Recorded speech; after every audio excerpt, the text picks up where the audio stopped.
আওয়ামী লীগের কার্যক্রম নিষিদ্ধ সংক্রান্ত স্বরাষ্ট্র মন্ত্রণালয় যে প্রজ্ঞাপন জারি করেছে তা অন্য কোনো রাজনৈতিক দল বা মুক্ত মতের মানুষের মত প্রকাশের স্বাধীনতাকে ক্ষুণ্ণ করে না বলে এক বিবৃতিতে জানিয়েছে অন্তর্বর্তী সরকার।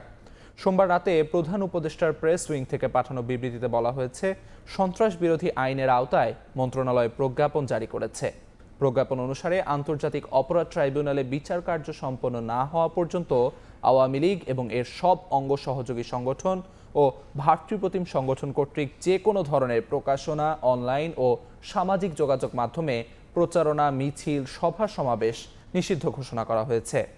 এই নিষেধাজ্ঞা সংগঠনগুলোর নেতাকর্মী ও সদস্যদের জন্য প্রযোজ্য হবে। এই প্রজ্ঞাপন অন্য কোনো রাজনৈতিক দল বা মুক্ত মতের মানুষের মত প্রকাশের স্বাধীনতাকে ক্ষুণ্ণ করবে না।